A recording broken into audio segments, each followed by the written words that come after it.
Good morning friends. KMMP online क्लासों के अंदर आप सबका स्वागत है।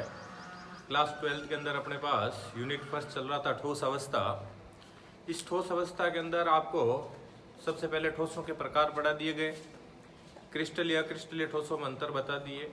उसके बाद अपने पास सेकंड कालांश के अंदर ठोसों का वर्गीकरण अपन लोग पढ़ रहे थे। ठीक है, तो ठोसों के वर्गीकरण के अंदर मैंने आपको बताया था कि आणविक बलों के आधार पर जो है आपके ठोसों को 4 भागों में बांटा गया है। ठीक है, तो वो 4 भाग में आपको 2 भाग मैंने आपके बता दिए थे। थोड़ा सा वापस पुनरावृत्ति करते हुए आगे बता रहा हूँ। तो वर्गीकरण के अंदर सबसे पहला आपको मैंने बताया था आयनिक ठोस। ठीक है, एक तो आपके कौन से ठोस बताए गए थे, आणविक ठोस आपको बताए गए थे। ठीक है, दूसरे जो थे आपके पास में वो कौन से थे, आयनिक ठोस थे। ठीक है, आणविक ठोस। दूसरे कौन से थे आपके, आयनिक ठोस थे। तीसरे जो ठोस हैं वो बता रहा हूँ आपके धात्विक ठोस। तीसरे कौन से आएंगे आपके, धात्विक ठोस आपके आते हैं।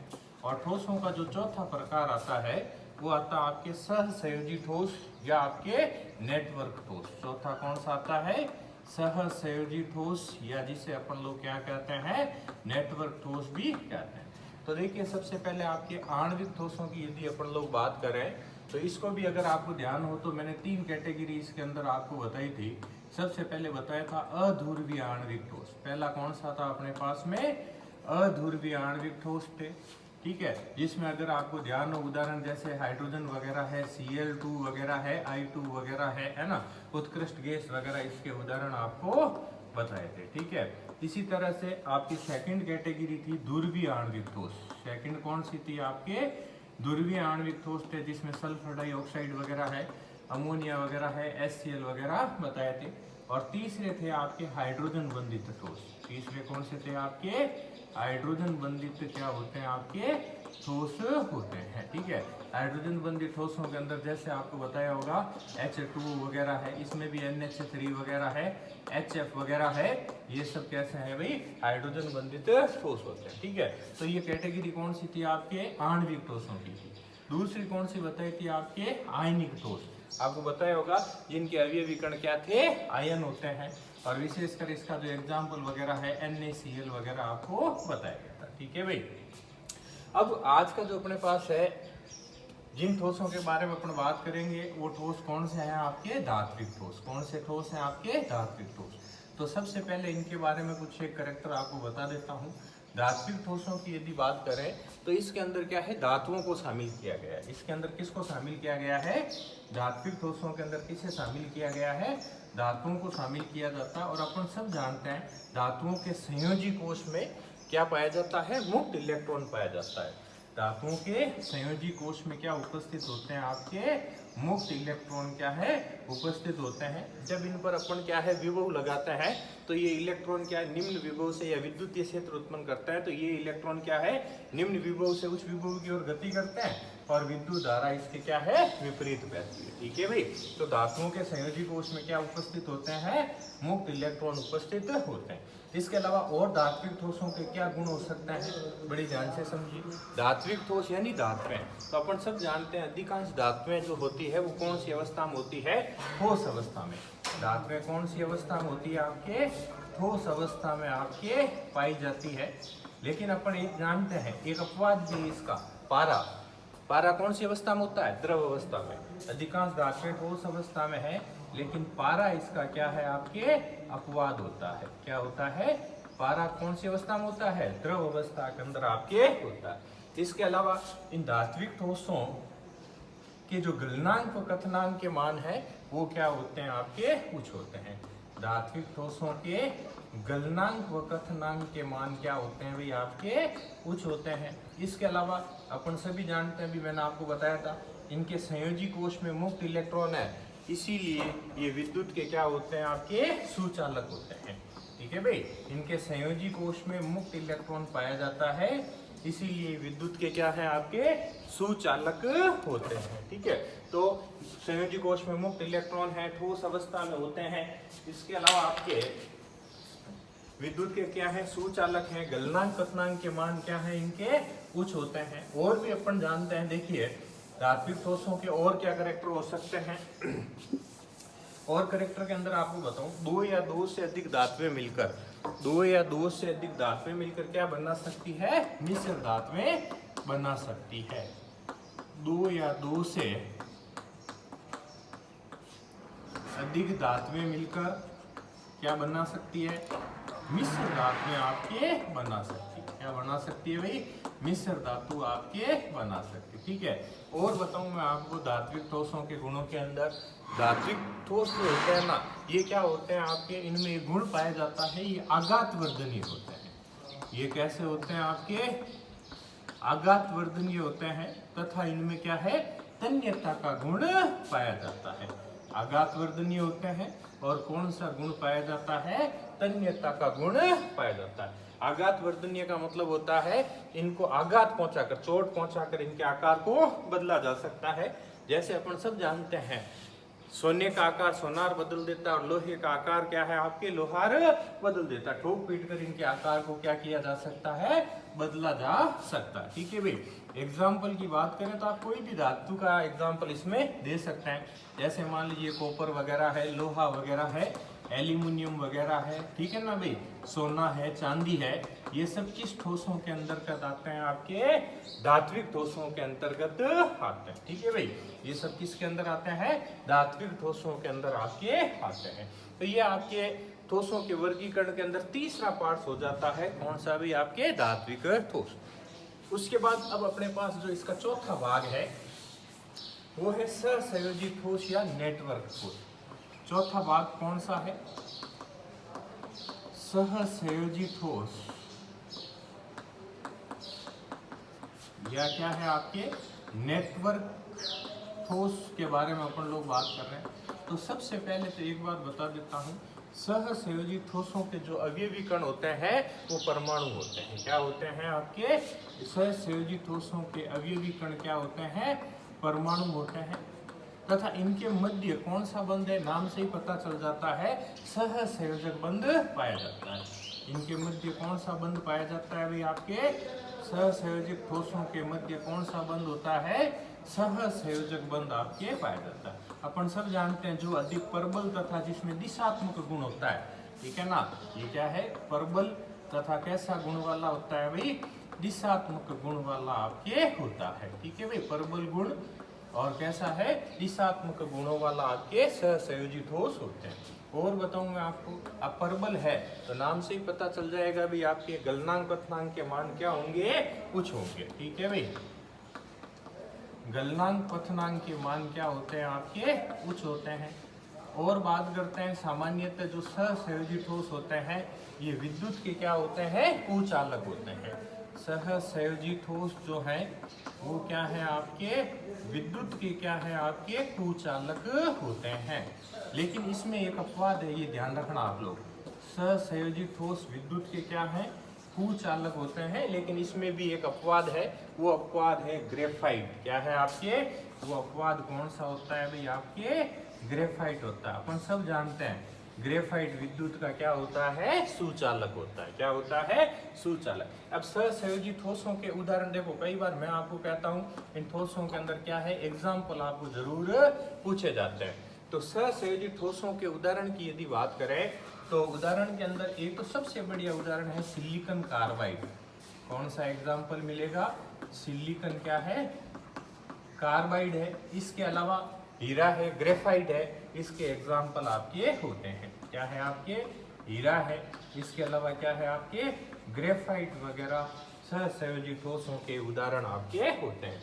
सिलिकॉन कार्बाइड, हीरा, ग्रेफाइट पूछ रखा सहसंयोजी ठोसों के उदाहरण में, तो ये तीन उदाहरण अपन लोग दे सकते हैं। अब देखिए इसमें भी एक क्वेश्चन कई बार बोर्ड ने पूछा है। देखो ये क्वेश्चन 10th में भी बहुत बार आया हुआ है, 12th बोर्ड में भी है और 11th में भी, तीनों कलांशों के अंदर ये मिलता है। वो है आपका हीरा और ग्रेफाइट में अंतर। इसमें अंतर, हीरे और ग्रेफाइट में क्या अंतर आपके होता है। ठीक है भाई, तो आप वैसे तो 10th क्लास 11th में पढ़ चुके हो, लेकिन फिर भी मैं आपको एक एक दो अंतर बता देता हूँ, जरूर ध्यान आप लोग रखें। ठीक है भाई, तो अपना नेक्स्ट क्वेश्चन क्या बनता है? हीरे व ग्रेफाइट में अंतर। तो एक साइड में अपन हीरा ले लेते हैं और एक साइड में क्या है? ग्रेफाइट ले लेते हैं। ठीक है भाई, एक साइड में हो जाएगा हीरा और एक साइड में क्या हो जाएगा, ग्रेफाइट। तो सबसे पहले तो एक बात बताता हूँ, अपन सब जानते हैं हीरे की संरचना कैसी होती है भाई, चतुष्फलकीय। हीरे की संरचना कैसी है, चतुष्फलकीय। और ज्यामिति कैसी होती है, त्रिविमीय। ठीक है, हीरे की संरचना कैसी होती है, चतुष्फलकीय। ठीक है भाई। जबकि ग्रेफाइट की जो संरचना है अपन सब जानते हैं कैसी होती है, षष्ठकोणीय परतदार। ग्रेफाइट की जो संरचना है वो कैसी मानी जाती है, षष्ठकोणीय क्या होती है, परतदार आपके होती है। षष्ठकोणीय परतदार इसकी स्ट्रक्चर आपको मिलती है। हीरे की संरचना चतुष्फलकीय त्रिविमीय ज्यामिति, ये भी ध्यान रखें आप लोग, कैसी ज्यामिति होती है, त्रिविमीय ज्यामिति इसकी आपके होती है। चतुष्फलकीय स्ट्रक्चर, त्रिविमीय ज्यामिति आपके होती है। ठीक है, जबकि इसकी कैसी बताई गई, षष्ठकोणीय परतदार इसकी स्ट्रक्चर होती है। दूसरा अंतर आपको बता दूं, देखो ये अंतर कंपटीशन में पूछा हुआ कई बार। हीरे की संरचना में अपन सब जानते हैं कार्बन के अपरूप है, 3 अपरूप होते हैं कार्बन के, हीरा, ग्रेफाइट और फ्लोरीन। ठीक है ना। तो हीरे में संकरण कौन सा होता है, तो आपको जानकारी के लिए बता देता हूँ। हीरे में जो कार्बन होता है ना भाई आपके, हीरे में जो संकरण होता है वो आपके sp3 संकरण होता है। कौन सा संकरण मिलता है, sp3 संकरण मिलता है। जबकि ग्रेफाइट में जो संकरण होता है, यानी ग्रेफाइट में जो कार्बन परमाणु है वो कौन सी संकरित अवस्था में, sp2 संकरित अवस्था में आपके होते हैं। हीरे में संकरण कौन सा आपके, sp3 संकरित अवस्था, और ग्रेफाइट में कौन सा होता है आपके, sp2 संकरित अवस्था आपके होती है। इसके अलावा तीसरा अंतर अपन सब जानते हैं, दे सकते हैं। अपन सब जानते हैं हीरा विद्युत का क्या होता है, कुचालक होता है। हीरा विद्युत का क्या होता है आपके, कुचालक होता है। ठीक है भाई, हीरा विद्युत का क्या मिलता है आपके, कुचालक होता है। कारण अपन सब जानते हैं हीरे की संरचना में क्या नहीं पाया जाता, मुक्त इलेक्ट्रॉन नहीं पाया जाता। हीरे की संरचना में क्या नहीं है, मुक्त इलेक्ट्रॉन आपके नहीं पाया जाता, इसीलिए हीरा विद्युत का क्या होता है, कुचालक। जबकि ग्रेफाइट विद्युत का क्या होता है आपके, सुचालक होता है। ग्रेफाइट विद्युत का क्या है आपके, सुचालक होता है। कारण अपन सभी जानते हैं ग्रेफाइट की संरचना में क्या पाया जाता है, मुक्त इलेक्ट्रॉन आपके पाया जाता है। इसके अलावा और भी देना चाहें तो दे सकते हैं। हीरा क्या होता है आपके, पारदर्शी होता है, चमकीला होता है। कैसा होता है आपके, हीरा कैसा होता है, पारदर्शी है और कैसा होता है, चमकीला आपके होता है। जबकि ग्रेफाइट क्या होता है, अपारदर्शी, काला, धूसर। ठीक है भाई, ग्रेफाइट कैसा है, अपारदर्शी होता है आपके, ठीक है ना, और कैसा है, काला होता है। ठीक है भाई, देखा होगा आपने ग्रेफाइट देखा है, पेंसिल के अंदर जो आपके शीशा पेंसिल होती है ना, शीशा पेंसिल, उसके अंदर जो काला पदार्थ है ना वो क्या है, ग्रेफाइट है। एक्चुअल में इसको शीशा, कारण क्या, ग्रेफाइट को पहले शीशे का अपरूप मानते थे, लेकिन बाद में दिन से पता चला ये शीशे का अपरूप नहीं है, ये किसका है, कार्बन का अपरूप आपके होता है। ठीक है भाई, ये आपके क्या होते हैं, हीरे और ग्रेफाइट में अंतर। अब लिखना चाहो तो भले आप इनके उपयोग वगैरह भी लिख सकते हैं। जैसे अपन सभी जानते हैं हीरा कहाँ काम आता है, आभूषण वगैरह बनाने के लिए इसका उपयोग किया जा सकता है। इसके अलावा कठोरता होती है, इसलिए कांच वगैरह काटने में भी इसका उपयोग किया जा सकता है। कांच काटने में भी हीरा काम में, आभूषण बनाने में है, मूल्यवान गहने बनाने में है, कांच काटने इत्यादि में क्या है, हीरे का उपयोग किया जाता है। जबकि ग्रेफाइट अपन सभी जानते हैं, ग्रेफाइट पेंसिल बनाने में क्या काम आता है, पेंसिल वगैरह बना सकते हो आप लोग। पेंसिल के अलावा आपको बता देता हूँ इसके इलेक्ट्रोड बने होते हैं। क्या बने होते हैं भाई, इलेक्ट्रोड बनाने। फिजिक्स लैब में इलेक्ट्रोड काम में लेते हो ना आप लोग, एनोड, कैथोड वगैरह, तो ग्रेफाइट के क्या है, इलेक्ट्रोड बनाने में इसका उपयोग किया जा सकता है। और लिखना चाहो तो लिख सकते हो शुष्क स्नेहक के रूप में। किस रूप में, शुष्क स्नेहक के रूप में भी किसका उपयोग किया जा सकता है, ग्रेफाइट का उपयोग किया जा सकता है। तो इस तरह से ये आपके क्या है, हीरे और ग्रेफाइट में अंतर होता है। फिर से सुनिए बेटे, क्योंकि कई बार 1-2 एग्जाम्पल पूछ लेते हैं। हीरे की संरचना कैसी है, चतुष्फलकीय होती है, इसकी ज्यामिति कैसी होती है, त्रिविमीय होती है। जबकि ग्रेफाइट की संरचना कैसी है, षष्ठ कोणीय है, परतदार इसकी क्या होती है, स्ट्रक्चर आपके होती है। अगली बात बताओ, हीरे में जो संकरण है वो कौन सा है, sp3 होता है, जबकि ग्रेफाइट में संकरण कौन सा होता है, sp2 संकरण होता है। ठीक है भाई। इसके अलावा हीरा विद्युत का क्या है, कुचालक है। कारण क्या है कि हीरे की संरचना में क्या नहीं होता, मुक्त इलेक्ट्रॉन अपने नहीं पाया जाता, इसीलिए इलेक्ट्रॉनों का प्रवाह नहीं होगा, तो इसलिए विद्युत का क्या रहेगा, सुचालक। जबकि ग्रेफाइट विद्युत का क्या है, आपका सुचालक है। अपवाद है सहसंयोजी ठोसों का, मैंने अभी आपको बताया था। कारण संरचना में मुक्त इलेक्ट्रॉन होता है, जिसकी वजह से ये सुचालक है। इसके अलावा हीरा कैसा है, पारदर्शी होता है, चमकीला होता है, जबकि ग्रेफाइट कैसा है, अपारदर्शी, काला होता है। ये तो 4 बेसिक अंतर आपके हो गए। अब उपयोग भी ध्यान रखो, देखो कई बार छोटी चीज भी पूछ लेते हैं, हीरे के उपयोग तो अपन सब जानते हैं, आभूषण बनाने के लिए, कांच काटने के लिए, क्योंकि हीरे में क्या होती है, कठोरता पाई जाती है। ठीक है ना भाई, तो आभूषण बनाने में, मूल्यवान गहने बनाने में, कांच काटने में इसका उपयोग अपन लोग कर सकते हैं। इसी तरह से ग्रेफाइट का उपयोग पेंसिल बनाने में, आप पेंसिल काम में लेते ही हैं, फिजिक्स लैब में इलेक्ट्रोड वगैरह बनाने में काम आता है, शुष्क शून्य के रूप में क्या काम आता है भी, आपकी ग्रेफाइट काम में लिया जाता है। तो ये इस तरह से अपने पास अपना जो एक टॉपिक था, ठोसों का वर्गीकरण, या यूं कहें क्रिस्टलीय ठोसों का वर्गीकरण। तो 4 प्रकार के आपके ठोस हो गए। पहले कौन से हो गए, आणविक ठोस। ठीक है भाई। उसके बाद दूसरा जो बताया था आपके आयनिक ठोस थे। तीसरे कौन से थे आपके, धात्विक ठोस थे।